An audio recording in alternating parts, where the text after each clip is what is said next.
जय हिंद दोस्तों। भारत की विदेश नीति की आज जमकर तारीफ हो रही है। भारत के मजबूत रुख को दुनिया के सामने रखने का अगर सबसे बड़ा श्रेय किसी को जाता है तो वो है विदेश मंत्री एस जयशंकर। टीवी हो, अखबार हो या सोशल मीडिया, इन दिनों भारत के विदेश मंत्री एस जयशंकर के बयान काफी सुर्खियां बटोर रहे हैं। एस जयशंकर के बयान इन दिनों भारत में ही नहीं बल्कि विदेशों में भी काफी चर्चा का विषय बने हुए हैं और भारत के लोगों को भी विदेश मंत्री का ये नया रूप काफी पसंद आ रहा है, जिसमें वो सुपर पावर अमेरिका हो या उसके आगे पीछे घूमने वाले पश्चिमी देश, सबको दो टूक और खरी खरी सुनाते हुए उनकी जुबान बंद कर दे रहे हैं। आज हम उनके कुछ ऐसे ही वायरल हो रहे जवाबों के बारे में जानेंगे जिनकी चर्चा विशेषकर भारत, यूरोप, अमेरिका, पाकिस्तान और चीन में हो रही है। उनकी हाजिर जवाबी के कायल न केवल हिंदुस्तानी ही है बल्कि भारत के दुश्मन देश और दुनिया के सुपर पावर देश भी जयशंकर के नाम का आज लोहा मान रहे हैं। विदेश मंत्री एस जयशंकर बिना हथियारों की बात किए हुए ही हथियारबंद वाले देशों की जुबान पर लगाम लगा देते हैं। दोस्तों, अफगानिस्तान के युद्ध के बाद तो एस जयशंकर का पांव तो मानो देश में रुक ही नहीं रहा। वो दिन प्रतिदिन विदेशों में जा रहे हैं और भारत के रुख को आज दुनिया के बड़े बड़े मंच पर बड़ी मजबूती के साथ रख रहे हैं। और अफगान युद्ध के बाद दुनिया रूस से यूक्रेन के युद्ध में उलझ गई।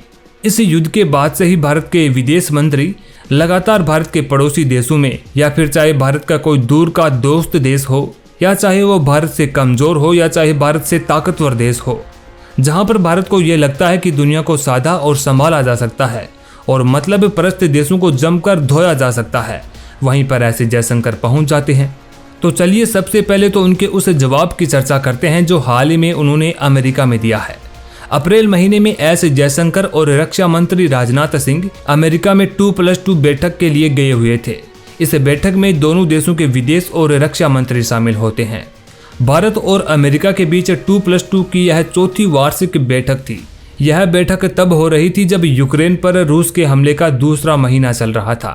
ऐसे में कूटनीतिक लिहाज से माहौल भी थोड़ा गर्म था। वाशिंगटन में एस जयशंकर और राजनाथ सिंह अमेरिकी विदेश मंत्री एंटनी ब्लिंकन के साथ प्रेस कॉन्फ्रेंस में पत्रकारों के सवालों का जवाब दे रहे थे।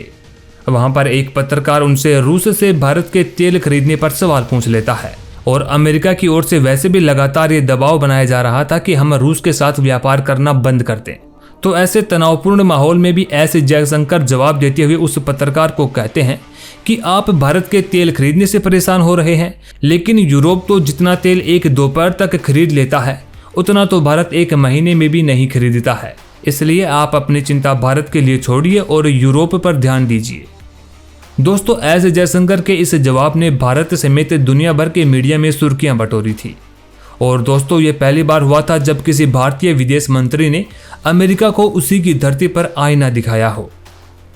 अमेरिका में एस जयशंकर का नरम तेवर यहां तक ही सीमित नहीं रहा बल्कि आगे भी उन्होंने अमेरिकी विदेश मंत्री के एक और बात का जोरदार जवाब दिया।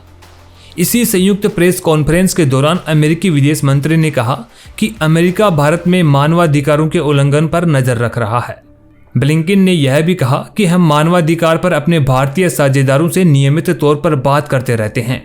भारत में कुछ सरकारें, पुलिस और जेल अधिकारियों की ओर से मानवाधिकारों के उल्लंघन पर हमारी नज़र बनी हुई है।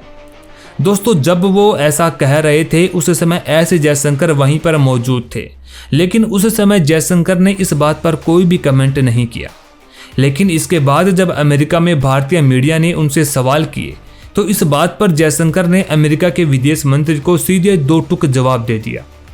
उन्होंने कहा कि जब हमारे 2+2 की बैठक हुई थी तो उसमें भारत में मानवाधिकार को लेकर कोई भी चर्चा नहीं हुई थी।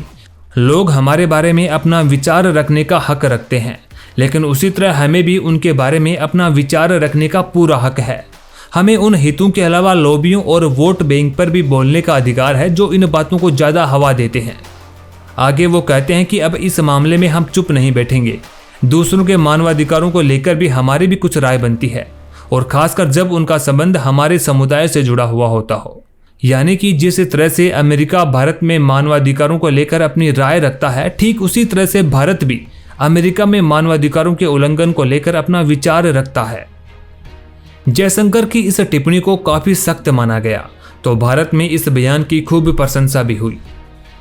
दोस्तों अब आगे बढ़ते हुए जयशंकर के उस जवाब की बात करते हैं जिसमें वो वेस्टर्न मीडिया द्वारा ग्लोबल सेक 2022 के फोरम में पूछे गए सवालों का जवाब देते हुए सवाल पूछने वाले होस्ट को ही निरुत्तर कर देते हैं और इस बातचीत में उस पत्रकार का पूरा एजेंडा खोल कर रख देते हैं। दरअसल जब से दुनिया में रूस और यूक्रेन का युद्ध शुरू हुआ है तब से ही पश्चिमी और यूरोपीय देशों द्वारा भारत पर दबाव बनाया जा रहा है। स्लोवाकिया की राजधानी ब्रातिस्लावा फोरम में एस जयशंकर ने बेखौफ होकर अमेरिका और यूरोप की धज्जियां बिखेर दी थी। यूरोपीय देश जिस प्रकार भारत पर दबाव डालने की कोशिश कर रहे हैं उन सवालों पर वो जवाब देते हुए कहते हैं कि यूरोप को इस मानसिकता से बाहर निकलना होगा कि उसकी समस्याएं दुनिया की समस्याएं हैं, लेकिन दुनिया की समस्याएं यूरोप की समस्याएं नहीं हैं। मतलब जब दूसरे देश पर समस्या आए तो उसकी खुद की बता के आप दूर हो जाते हैं, लेकिन जब खुद पर समस्या आए तो आप उसे दुनिया की समस्या बताने लगते हैं। आगे उनसे पत्रकार कहती है कि दुनिया में एक अमेरिका नीति धड़ा बना हुआ है और दूसरा चीन के नेतृत्व वाला धड़ा है।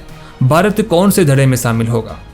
अगर चीन के साथ भारत की समस्या बढ़ती है तब यूक्रेन पर भारत के रुख के कारण इसे वैश्विक समर्थन प्राप्त करने में परेशानी आ सकती है। पत्रकार के इस सवाल पर जयशंकर कहते हैं कि यह आप भारत पर थोप नहीं सकते। भारत का अमेरिका या चीन के नेतृत्व वाले किसी धुरी या खेमे में शामिल होना जरूरी नहीं है। भारत को अपनी पसंद चुनने का हक है जो उसके मूल्यों व हितों पर आधारित हो। देश के लिए यह जरूरी नहीं है कि वह किस धड़े में शामिल हो। भारत की यह खुद की चॉइस होगी कि वो अपने आप को कहां पर रखना चाहता है। आगे वो कहते हैं कि दुनिया के सामने और भी कई सारी चुनौतियां हैं, जैसे कि जलवायु परिवर्तन है, आतंकवाद है, सुरक्षा है और भी आदि चीजें हैं। आप इनमें से कोई भी एक या सारी चुनौतियों को ले लीजिए, इनका भारत से कोई न कोई उत्तर जरूर मिलेगा।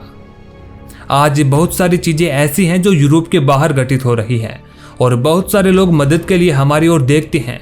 एक समय वो भी था जब लोग यूरोप की तरफ बड़ी उम्मीद से देखते थे, लेकिन क्या यूरोप ने 2004 में सुनामी के वक्त उन लोगों की मदद की थी?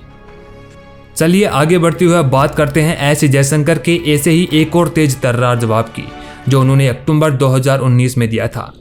दरअसल एक कार्यक्रम में एस जयशंकर अंग्रेजों के साथ बैठे हुए थे। इसमें उन्होंने अंग्रेजों को सीधे मुंह पर उनके लूटपाट का इतिहास याद दिला दिया था। जयशंकर ने कहा था कि पश्चिमी देश डकैत की तरह 18वीं सदी के मध्य में भारत आए, जिसके बाद लगभग 190 सालों तक उन्होंने भारत पर राज किया। इस दौरान उन्होंने भारत में जमकर लूटपाट मचाई। उन्होंने कहा कि एक आर्थिक अध्ययन के दौरान इस बात का पता लगाया गया है कि इस दौरान ब्रिटिश कंपनी भारत से कितना पैसा बाहर लेकर गई है। उन्होंने बताया कि इस दौरान भारत से करीब 45 ट्रिलियन डॉलर अपने साथ ले गए थे। इससे आपको अंदाजा हो जाना चाहिए कि उन 200 वर्षों में वास्तव में क्या हुआ था। दोस्तों ऐसा केवल जयशंकर ही कर सकते हैं कि उनके सामने बैठकर उनकी ही धुलाई कर सकते हैं। आगे बढ़ते हुए उनके एक और बयान की चर्चा कर लेते हैं। दरअसल अप्रैल में दिल्ली में आयोजित रायसीना डायलॉग में भी उनका वही अंदाज दिखा जब उन्होंने अमीर देशों को निशाने पर लिया। इस बैठक में यूरोपीय देश भी बैठे हुए थे। उन्होंने साफ कहा कि अब वक्त आ गया है कि दुनिया भारत को समझे और उसी के अनुसार व्यवहार करे। उन्होंने कहा कि भारत अपनी शर्तों पर बाकी देशों से रिश्ते बनाएगा। इसके लिए हमें किसी की सलाह की आवश्यकता नहीं है।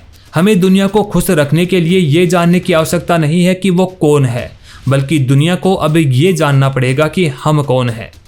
भारत की रूस और यूक्रेन की नीति पर सवाल उठाने को लेकर भी यूरोप पर निशाना साधा। उन्होंने कहा कि रूस के साथ व्यापार को लेकर हमें यूरोप से सलाह मिली है कि हम रूस के साथ और व्यापार न करें, लेकिन क्या हम कभी यूरोप को सलाह देने जाते हैं कि वो कहाँ व्यापार करे और कैसे करे? यूरोप की तरफ से कई बार बहस की जाती है कि जो चीज़ें यूरोप में हो रही हैं उसके लिए एशिया को चिंतित होना चाहिए, क्योंकि यह चीज़ें एशिया में भी हो सकती हैं। इस पर जयशंकर कहते हैं कि मैं बताना चाहता हूं कि एशिया में भी चीज़ें आज नहीं बल्कि पिछले 10 सालों से हो रही हैं, लेकिन यूरोप ने कभी पीछे मुड़कर नहीं देखा। लेकिन आज जब खुद पर आन पड़ी तो वो एशिया की बात कर रहा है।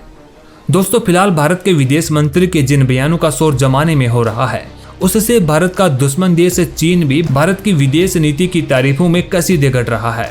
चीनी अखबार ग्लोबल टाइम्स ने लिखा है कि भारत के विदेश मंत्री एस जयशंकर की अमेरिका और यूरोप के देशों को सुनाई गई यह 2 टुक बात किसी सार्वजनिक मंच से अमेरिका और पश्चिमी देशों के मुंह पर जड़े गए तमाचे जैसा है। खैर दोस्तों, विदेश मंत्री एस जयशंकर की इस तेज तर्रार डिप्लोमेसी के लिए आपके क्या विचार हैं, यह हमें कमेंट बॉक्स में जरूर बताएं। अगर आपको हमारा ये वीडियो अच्छा लगा तो ऐसी और वीडियोस के लिए हमें कमेंट बॉक्स में ज़रूर बताएं।